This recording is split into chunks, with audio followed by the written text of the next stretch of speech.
गुरु प्यारे साध संगत जियो, राधा स्वामी जी।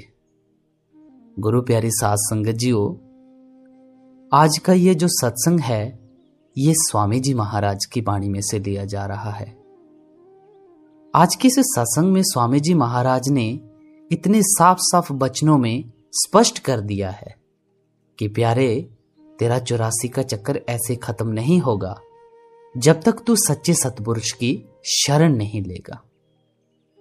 मालिक ने जो हमें मनुष्य जन्म बख्शा है, ये हमारे कुछ अच्छे कर्म होंगे, और जो हम दुख तकलीफ में रह रहे हैं ये हमारे बुरे कर्म भी होंगे जो इस जन्म में कट रहे हैं। मौजूदा सरकार फरमाते हैं कि कर्मों आपो अपनी। प्यारी साध संगत जियो, आज का ये सत्संग बहुत ही रूहानियत से भरा होने वाला है। कृपया आज के इस सत्संग को मिस मत कीजिएगा। ध्यानपूर्वक और श्रद्धा पूर्वक इसको ध्यान लगाकर एकांत में बैठ के सुने, क्योंकि आज का ये सत्संग का विषय बहुत ही खास है। और साथ में एक मेरी विनती है कि बाबा जी की नई नई अपडेट्स प्राप्त करने के लिए, जो कि हम YouTube चैनल पर नहीं डाल सकते, डिस्क्रिप्शन में लिंक चेक करें और टेलीग्राम ज्वाइन कर लें, सतगुरु मार्ग। आओ आज का ये रूहानियत भरा सत्संग आरंभ करते हैं। सत्संग के वचन। मिली नर देह ये तुमको, बनाओ काज कुछ अपना। पचो मत आय इस जग में, जानियो रैन का सुपना। अगर दुनिया में कोई उत्तम से उत्तम जन्म है तो मनुष्य जन्म है। ये तो सत्संग में कई बार अर्ज किया जा चुका है कि इस दुनिया के दो हिस्से हैं, एक जल दूसरा थल। पहले जल को ले लो। जल में जीव क्या खाते हैं? जीवों को जीव खाते हैं। व्हेल मछली और मगरमच्छ बड़ी मछलियों को खा जाते हैं। बड़ी मछलियां छोटी मछलियों को खा जाती हैं।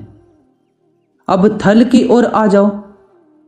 यहां भी जीवों को जीव खाते हैं। शेर और बाघ गीदड़ को खा जाते हैं। गीदड़ भेड़ बकरियों को खा जाते हैं। भेड़ बकरियां पौधों को खा जाती हैं। बाज चिड़ियों को खा जाते हैं। चिड़ियां कीड़े मकोड़ों को खा जाती हैं। गुरु नानक देव जी फरमाते हैं, जेते दाने अन्न के जिया बाज न कोय। बेशुमार जीव हमसे टकराकर मर जाते हैं। बेशुमार जीव हमारे सांस लेने से अंदर चले जाते हैं और मर जाते हैं। इस दुनिया में इतने जीव हैं कि अगर सुई की नोक रखो तो उसके नीचे भी 20 जीव आ जाते हैं। ये वायुमंडल जीवों से ठसाठस भरा हुआ है। उस मालिक ने जीवों को 4 श्रेणियों में बांटा है, अंडज, जेरज, स्वेदज और उद्भिज। एक वे जो जेर अथवा झिल्ली में लिपटे हुए पैदा होते हैं, जैसे इंसान, हैवान वगैरह। एक वे जो मौसम की तब्दीली परिवर्तन से पैदा होते हैं, जैसे मगरमच्छ, जूं वगैरह। एक वे जो अंडे से पैदा होते हैं, जैसे सभी किस्म के पक्षी। एक वे जो जमीन पर उगते हैं, जैसे सब्जी, फूल, घास फूस, बाग बगीचे वगैरह। आग, हवा, यानी हर एक में जीव है। आया ख्याल? फिर इन जीवों को 84 लाख योनियों में बांटा गया है। हम करोड़ों युगों से अलग अलग योनियों में फंसे हुए हैं। कभी वृक्ष, कभी कीड़ा, कभी पतंगा, कभी पक्षी, कभी पानी के जीव, कभी भूत प्रेत, यज्ञ किन्नर गंधर्व, इंसान, पशु आदि बने हैं। इस 84 लाख किस्म की योनियों के जेल खाने से निकलने की राह मनुष्य जन्म है। लेकिन मनुष्य की आंखों के पीछे पर्दा डालकर उसे बाहर निकाला हुआ है। इसके अंदर करोड़ों खंड ब्रह्मांड हैं। खुद वाहेगुरु अकाल पुरुष ईश्वर खुदा, जिसे हम भिन्न भिन्न नामों से याद करते हैं, इसके अंदर है। वह न किताबों, पोथियों और ग्रंथों में है, न तीर्थों, मूर्तियों, जंगलों और पहाड़ों में है। वेद शास्त्र, ग्रंथ, पोथियां कहती हैं कि इसके अंदर है, मगर जब तक पर्दा नहीं खुलता वह दौलत किस तरह मिले, परमात्मा कैसे मिले, जेल खाने से छुटकारा कैसे हो। छुटकारा उस वक्त होता है जब ये पर्दा खोलकर पिंड से ब्रह्मांड पर चढ़कर अपनी जायदाद को संभाले और देखे कि मेरे अंदर उस अकाल पुरुष ने क्या खजाने रखे हुए हैं। उस परम पिता के साथ प्यार करे, मन इंद्रियों की गुलामी से आजाद हो जाए तो जेल खाने से निकलने की राह मिलती है। जब परमात्मा मिलता है, लेकिन जिस तरह कुम्हार को हीरा मिल गया, उसे उसकी परख नहीं थी। उसने हीरे को गधे के गले में बांध दिया। इसी तरह मनुष्य जन्म उत्तम से उत्तम है। देवी देवता भी इसे पाने के लिए तरसते हैं, मगर ये कद्र नहीं करता, बल्कि विषय विकारों, पापों, झगड़ों और कई धंधों में खो जाता है। अपने आप को नहीं पहचानता। आप घाती सो महापापी। इसलिए संत महात्मा समझाते हैं कि भाई, करोड़ों जन्म भोगने के बाद तुम्हें यह मनुष्य जन्म मिला है, कुछ अपना काम भी करो। हम बेटे बेटियों, मन व इंद्रियों के काम धंधों में फंसकर अपना काम नहीं करते, सारी उम्र पराया बोझ ढोते हैं। अब अंत समय आया तब आंख खुली। जिस तरह रात को हम घंटे 2 घंटे सपना देखते हैं, उस समय हमें यह सच प्रतीत होता है, लेकिन जब सुबह उठते हैं तो ख्याल आता है कि सब झूठ था। इसी तरह ये दुनिया भी 10, 20, 50, 100 साल का सपना है। आप कहोगे कि हम तो जाग रहे हैं। नहीं, जिस दिन मौत आएगी आप कहोगे, हाय, ये तो सपना था। इस सपने से निकलने का समय अभी है। जो कुछ करना है अभी करना है, मगर अफसोस ये जागता नहीं और अपना काम नहीं करता। जिस तरह बुखार के मरीज को मिश्री कड़वी लगती है, हालांकि मिश्री कड़वी नहीं होती, बल्कि मरीज के मुंह का जायका कड़वा होता है।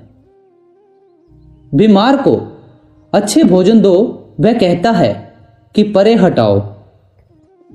इसी तरह यह दुनिया के भोगों में जन्मों जन्मों से ऐसा डूबा हुआ है और कौमों मजहबों के झगड़ों में ऐसा फंसा हुआ है कि यहां से निकलना दुश्वार हो गया है। निकलना तो एक तरफ रहा, नाम की ओर ख्याल भी नहीं करता। अगर थोड़ा बहुत करता भी है, दुनिया की लज्जतें और दुनिया का प्यार बाहर खींच लाते हैं। महात्मा क्या करें? वे दवा देते हैं, मगर ये खाता नहीं। जिस तरह डॉक्टर से दवा ले आए मगर खाई नहीं तो फायदा कुछ नहीं होता। दवा आले में, बीमार बिस्तर में और गालियां डॉक्टर को वाली मिसाल है। इसमें डॉक्टर का कसूर नहीं।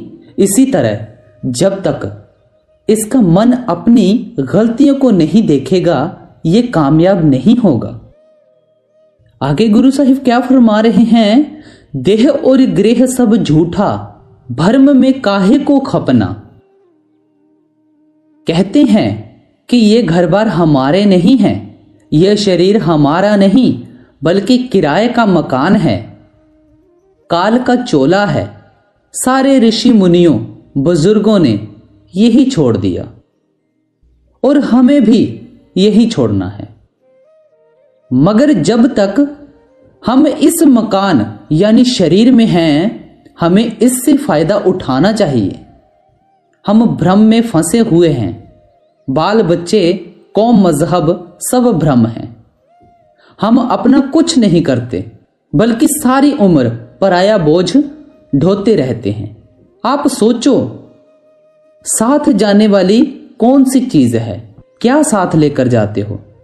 धन दौलत साथ नहीं जाते, बाल बच्चे साथ नहीं जाते, यहां तक कि ये शरीर भी साथ नहीं जाता। साथ जाने वाली केवल दो ही चीजें हैं, एक सतगुरु और दूसरी शब्द धुन।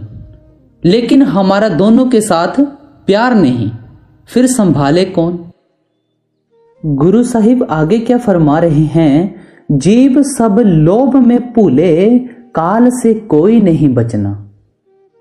सारा संसार काम, क्रोध, लोभ, मोह और अहंकार में फंसा हुआ है। सारा जगत काल भगवान का चबेना है। यही कबीर साहिब कहते हैं, जगत चबेना काल का, कुछ मुख में कुछ गोद। करोड़ों कौमें आई और चली गई, बना कुछ भी नहीं। हैरानी इस बात की है कि हम लोगों को मरते हुए देखते हैं, मगर मन कहता है कि तेरी मौत नहीं, मरने वाले तो और हैं। काम, क्रोध आदि डाकुओं और इंद्रियों ने इस पर कब्जा कर रखा है। ये सोचता नहीं। इसके विपरीत जब आपको किसी सफर पर जाना होता है तो 10-15 दिन पहले ही सामान बांध लेते हो। किसी सराय, होटल या धर्मशाला में ठहरने और खाने का पहले से ही इंतजाम कर लेते हो। किस राह जाना है और किस तरह जाना है, इन सारी बातों को पहले ही सोच लेते हो।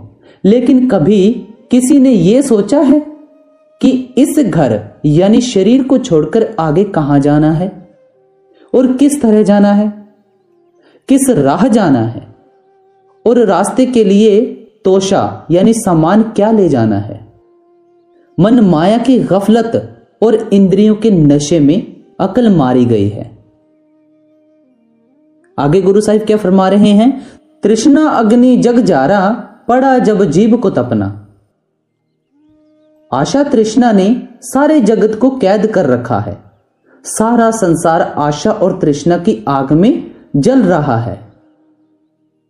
10 वर्ष, 20 वर्ष या 100 वर्ष की उम्र और बंदोबस्त करोड़ों वर्ष का।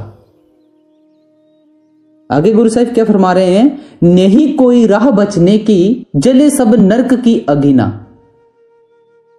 करोड़ों युग गुजर गए, करोड़ों प्रलय और महाप्रलय हो गई, लेकिन इस जेल खाने से हमारा छुटकारा नहीं हुआ। सतयुग, त्रेता और द्वापर बीत गए और कलयुग में भी हम सब मौजूद हैं, मगर अभी तक छुटकारा नहीं मिला। अगर मिला होता तो आज यहां बैठे ना होते।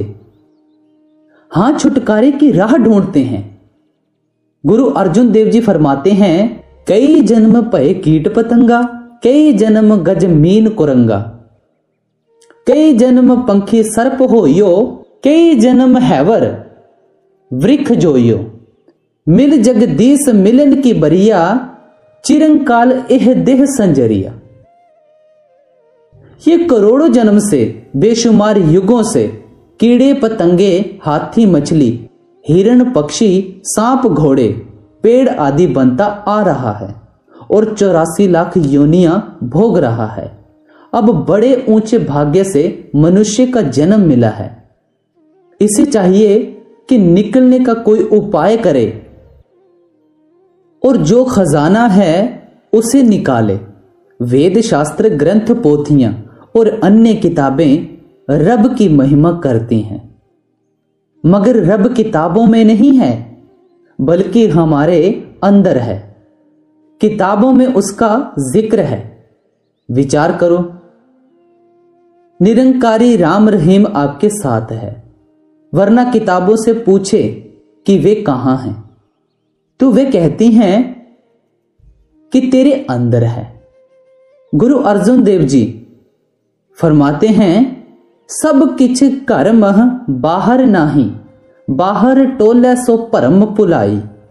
एक हिंदू महात्मा पीपा जी कहते हैं, जो ब्रह्मंडे सोई पिंडे, जो खोजे सो पावे।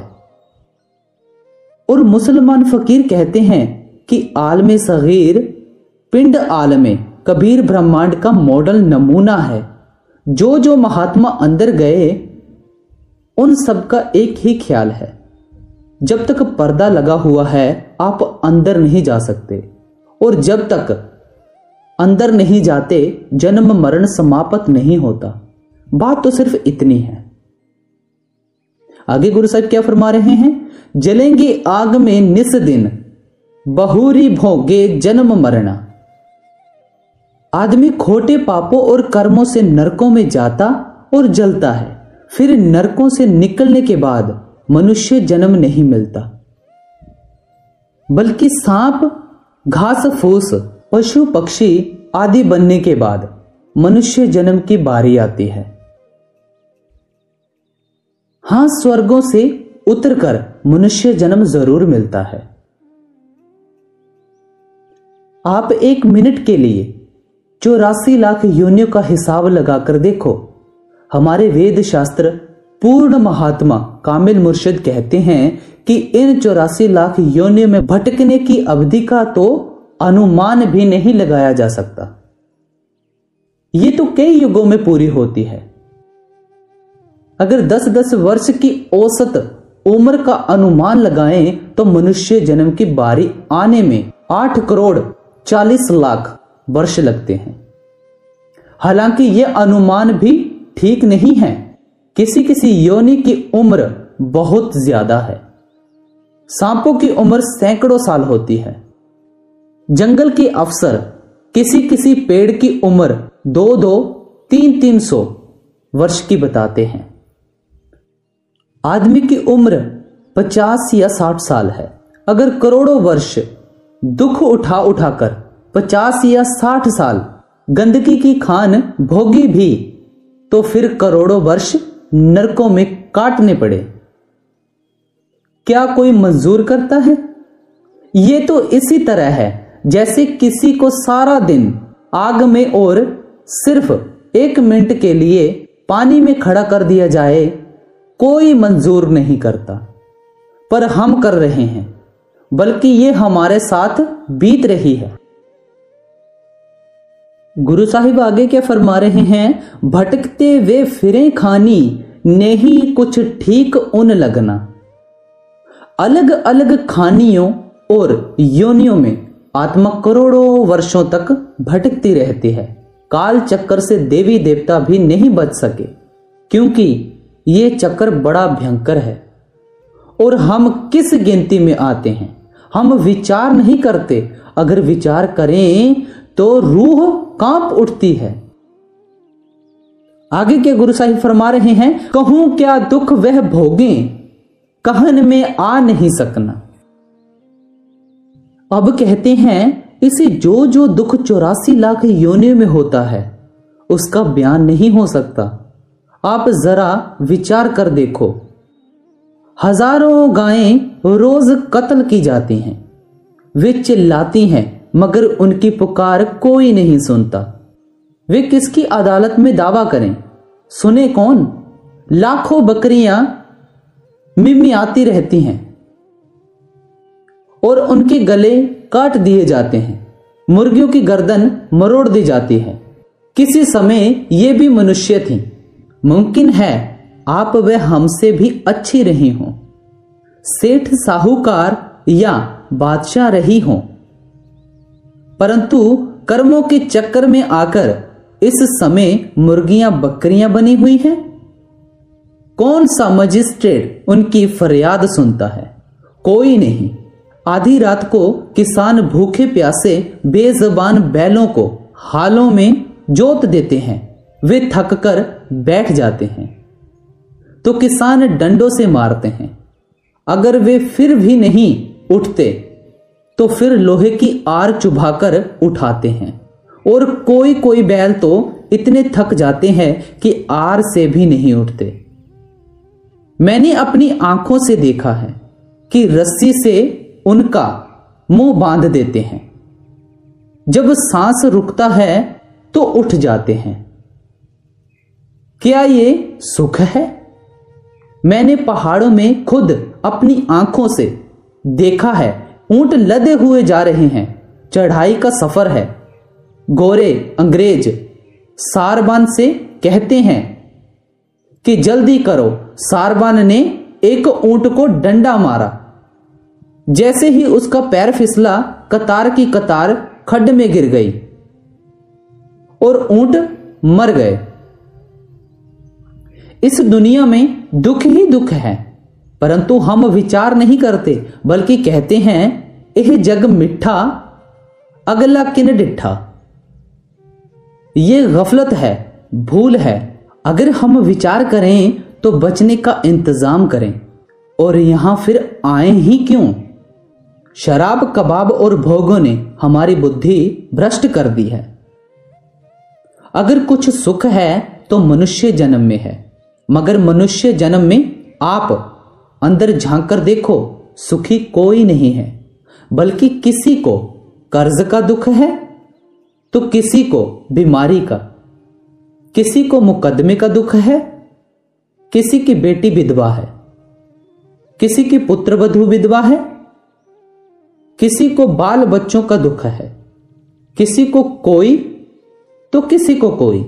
गुरु नानक देव जी कहते हैं, नानक दुखिया सब संसार। जो नाम जपता है उसी को चैन है। यही सहजो बाई कहती हैं, तनवंते सब ही दुखी, निर्धन है दुख रूप, साध सुखी सहजो कहे, पायो भेद अनूप।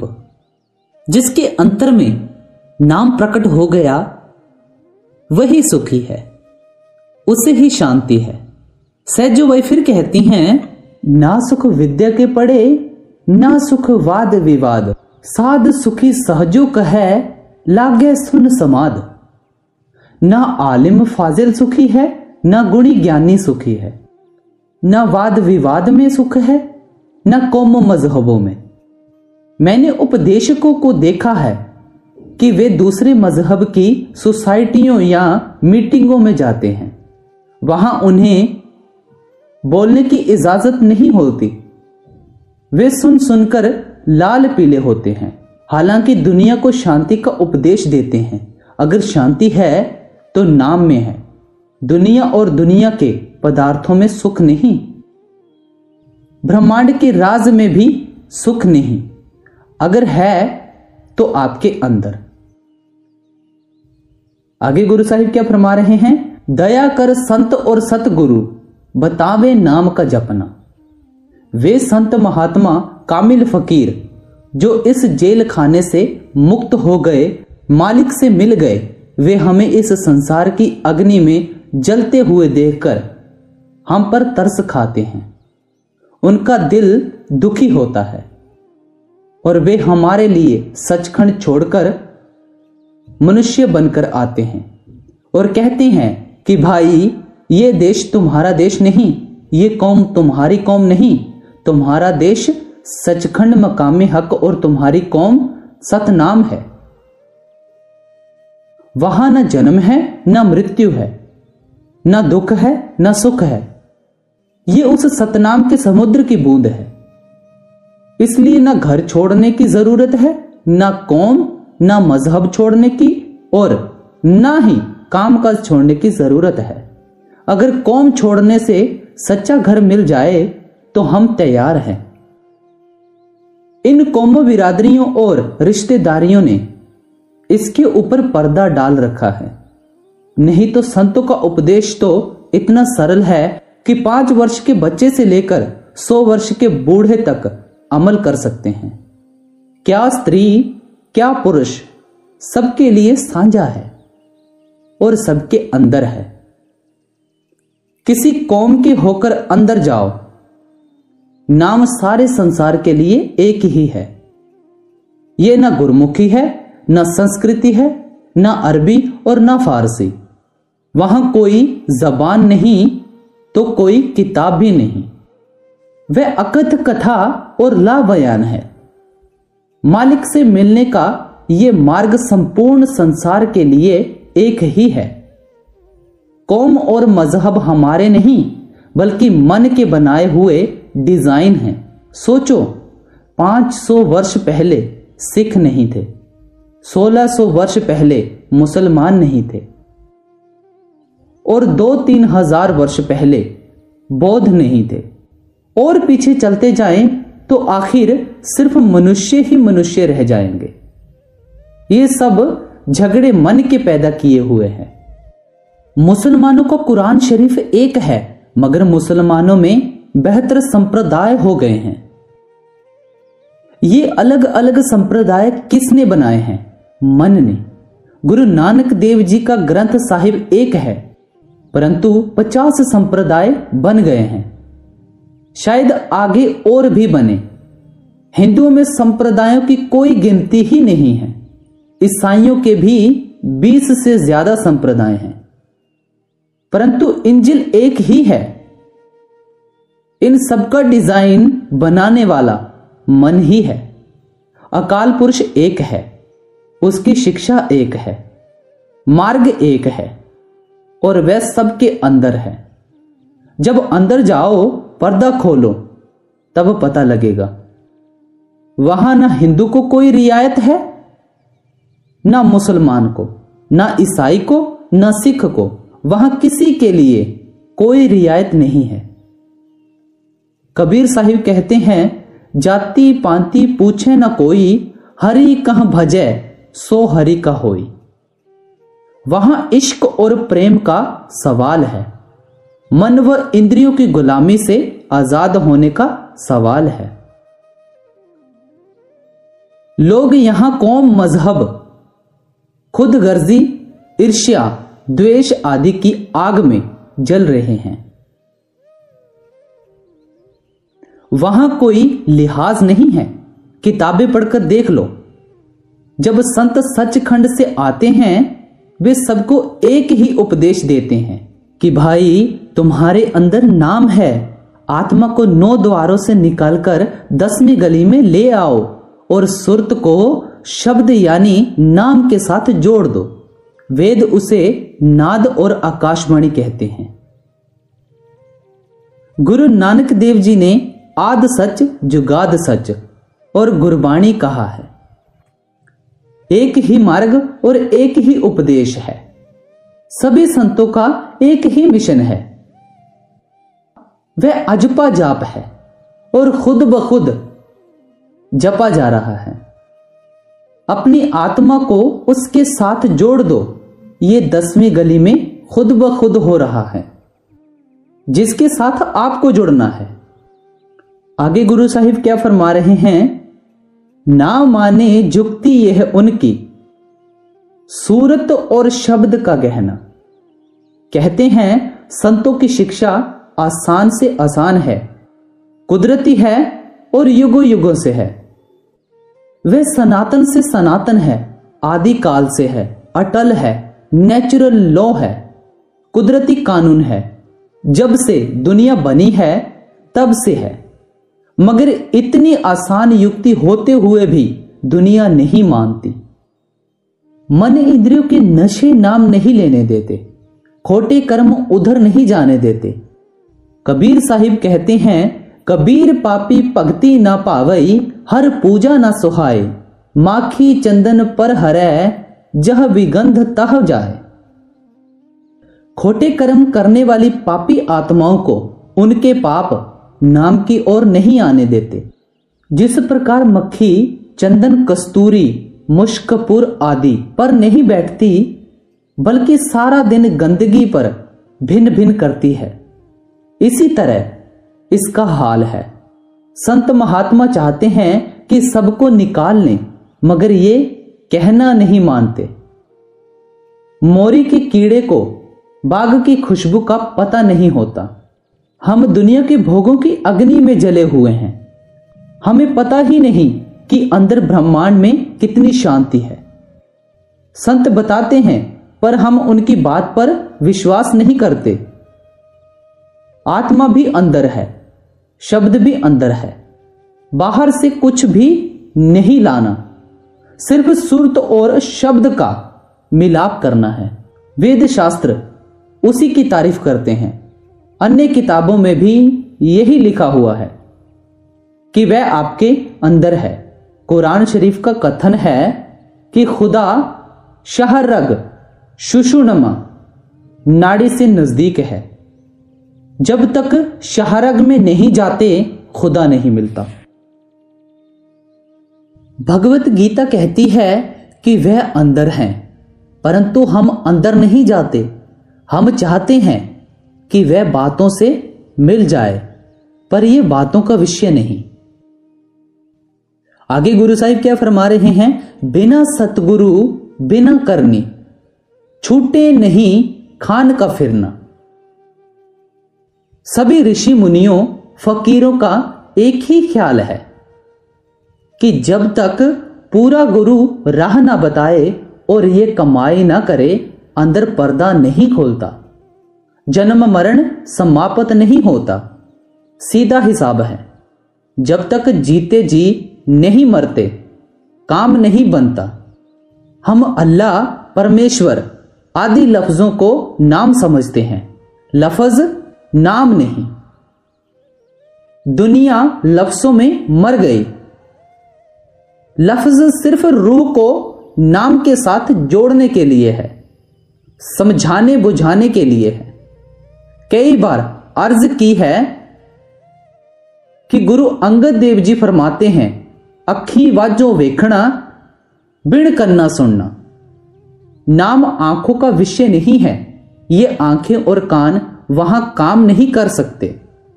वह आंख और ही है। पैरा वाजो चलना बिन हथा करना। उस देश में ये शरीर नहीं जाता। जिब्बे वाजो बोलना इयो जीवत मरना। वहां कोई जबान नहीं, कोई ग्रंथ, वेद शास्त्र, इंजील नहीं। वह कब मिलता है? जब ये जीते जी मरे, यानी यहां तक दोनों आंखों के बीच में आ जाए। 9 दरवाजों को छोड़कर पिंड से निकलकर अंड में आ जाए। जब तक ये जीते जी नहीं मरता, चाहे किसी भी कौम या मजहब का क्यों ना हो, नाम नहीं मिलता। नाम लफ्ज नहीं है। नानक हुक्म पछाण के तो खसमे मिलना। वह हुक्म है, अरमे रब्बी है। वह हर एक के अंदर है। वह नाम है। मुसलमान फकीर भी यही कहते हैं, बना में यू क्यों नामे नदारद, बहर नामे क्यों खवानी सर बर आरद। उसका कोई नाम नहीं, जिस नाम से मर्जी हो बुलाओ। वह बोलता है, वह अनामी है, सबका सहायक है। लेकिन जब तक आत्मा नाम की लज्जत नहीं लेती, तब तक इस 84 के जेल खाने से नहीं निकलती। जितने भी संत महात्मा 9 दरवाजे खाली करके 10वीं गली में गए और शब्द के मार्ग से खंडों ब्रह्मांडों को पार कर गए, उन सबका एक ही उपदेश और एक ही मार्ग है। चाहे वे हिंदू रहे हों, चाहे मुसलमान या किसी और धर्म या जाति में आए हों, लेकिन जो महात्मा 9 दरवाजों, 6 चक्रों तथा मन व बुद्धि के दायरे में ही रहे, हम उनकी बात नहीं कर रहे हैं। जब तक सतगुरु ना मिले, ये कमाई ना करे, 9 दरवाजे खाली करके 10वीं गली में ना जाए, रूह नाम से नहीं जुड़ती। चाहे नाम बेशक जपता रहे, लफ्जों के झगड़े तब तक ही हैं जब नाम के साथ जुड़ गए, फिर कोई झगड़ा नहीं। गुरु मिल गया, नाम के साथ रूह जुड़ गई, फिर आप उसे अल्लाह कहो, रब कहो, परमेश्वर, गिरधारी, मुरारी कहो, वाहेगुरु कहो, मतलब कि जो कुछ चाहो कह दो, कोई ऐतराज नहीं। एक डंडा है, चाहे उसको सोटा कह दो, लठ कह दो, बात तो एक ही है। गुरु गोविंद सिंह जी ने परमात्मा के 1200-1400 के करीब नाम रखे हैं जो कि वेद शास्त्रों में नहीं आए। अगर स्वामी जी महाराज ने उसका एक और नाम राधा स्वामी रख लिया तो शोर मच गया। उन 1400 नामों का ख्याल नहीं, चीज इन लफ्जों में नहीं है, वह अंदर है। आगे गुरु साहिब क्या फरमा रहे हैं? कहां लग मैं कहूं उनको, कोई नहीं मानता कहना। महात्मा हार हार कर चले जाते हैं। वे चाहते हैं कि सबको यहां से निकालकर ले जाएं, लेकिन हम भेड़ों के झुंड के समान लौट लौट कर भवसागर में डूबते जाते हैं और दुख सहते हैं। अगर भेड़ों के बाड़े में आग लग जाए तो लोग तरस खाकर भेड़ों को बाहर निकालते हैं, परंतु वे एक दूसरे का साथ नहीं छोड़ती और वापस बाड़े में चली जाती हैं। संत बेटे बेटियों जाति बिरादरी नहीं छुड़वाते, बल्कि कहते हैं कि भाई तेरे अंदर नाम है, सच है। रोज 2-4 घंटे उसके साथ लिव जोड़। हम उनकी बात को नहीं मानते क्योंकि हमें काम, क्रोध आदि भोगों और बाल बच्चों के मोह ने पागल कर रखा है। इसलिए हम महात्मा के वचन नहीं मानते। वे जेल खाने से निकालने के लिए आते हैं, मगर दुनिया उनको ही तकलीफ देती है। श्री गुरु अंगद देव जी के समय में एक बार वर्षा नहीं हुई। जाटों को सियाने लोगों ने कहा कि तुम्हारे गांव में अंगद बैठा हुआ है, वह देवी देवताओं को नहीं मानता, इसलिए वर्षा नहीं होती। उसे गांव से निकाल दो, वर्षा हो जाएगी। जाटों ने गुरु साहिब से कहा कि आप अपना डेरा उठा लो। ऐसी ऊंची कमाई वाले महात्मा को भी डेरा उठाकर जाना पड़ा। श्री गुरु अमरदास जी गुरु अंगद देव जी की गद्दी पर बैठे सत्संग कर रहे थे कि गुरु अंगद देव जी का लड़का आया और लात मारकर बोला, तेरी मति मारी गई है, मेरे पिता की गद्दी पर बैठा हुआ है। लोग हैरान हो गए। गुरु अमरदास जी ने कहा, मेरा शरीर बुढ़ा और हड्डियां सख्त हैं, आपके पैर में चोट तो नहीं आई? ये लो, अपनी गद्दी ले लो। फिर संगत से फरमाया, कोई ना उठे, और आप चल दिए। जब गुरु अमरदास जी चले गए तो लोग भी एक एक करके चले गए और गुरु अंगद देव जी का लड़का अकेला रह गया। जब वे दरियां आदि घोड़ों पर लादकर अपने घर की ओर चला तो रास्ते में चोरों ने सब कुछ छीन लिया। इसी प्रकार गुरु हरगोविंद साहिब 12 वर्ष ग्वालियर के किले में कैद रहे। गुरु अर्जुन देव जी के सगे भाई ने बादशाह को सिखाकर उन्हें दुख पहुंचाए।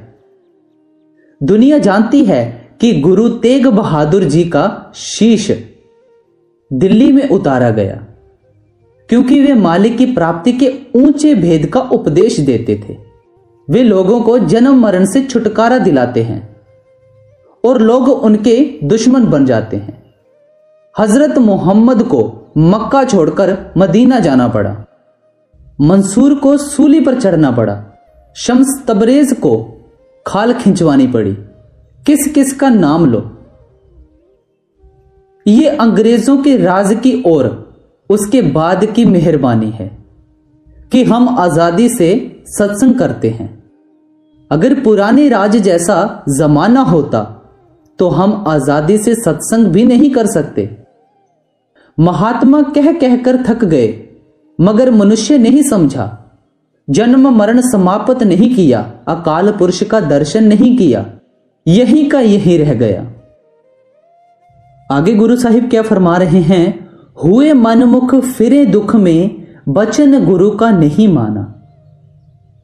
सतगुरु चाहते हैं कि सबको ले चलें, ये दुनिया के दुख सहते हैं, 84 के कष्ट सह लेते हैं, परंतु उस ओर नहीं जाते, यानी हमारे ऐब पाप हमें उस ओर जाने नहीं देते। आगे गुरु साहिब क्या फरमा रहे हैं? पुजावे आपको जग में, गुर की सेव नहीं करना। जिस तरह खजाने के ऊपर बैठे सांप के बारे में कहते हैं कि जब तक सांप नहीं मरता खजाना नहीं मिलता, इसी तरह हमारे अंदर करोड़ों खजाने, बेशुमार दौलत, खंड ब्रह्मांड हैं। खुद खुदा अंदर है, मगर हृदय में मन रूपी सांप बैठा हुआ है। इसके जहर के नशे में जीव चाहता है कि गुरु मेरे कहने के अनुसार चले और गुरु मेरे अधीन रहे। यह मन की बेईमानी है। अगर गुरु शिष्य की इच्छा के अनुसार चले तो शिष्य तो करोड़ों वर्षों में भी अंदर नहीं जा सकता। अगर उस्ताद तालिब इल्म यानी विद्यार्थी की मर्जी के अनुसार चले तो तालिब इल्म पढ़ नहीं सकता। जब शिष्य अपनी मर्जी छोड़कर गुरु के आदेश के अनुसार चलेगा तब अंदर जाएगा, परंतु मन उसे अंदर जाने नहीं देता। आगे गुरु साहिब क्या फरमा रहे हैं? फिक्र नहीं जीव का अपने, पड़ेगा नरक में फूंकना। इस वक्त गफलत के नशे में उस नफे नुकसान की चिंता नहीं, उसे विश्वास नहीं कि मेरा कभी हिसाब होगा। हालांकि सब धर्म पुस्तकें यही कहती हैं। गुरु नानक देव जी फरमाते हैं कि एक एक ग्रास का लेखा देना पड़ेगा, परंतु यह कहता है यह जग मिठा, अगला किन डिठा। अंधा हो रहा है। गुरु अमरदास जी कहते हैं, माया तारी अत अन्ना बोला, शब्द न सुनी बहु रोल घचोला। अपनी करतूतों के कारण नरक भोगता है।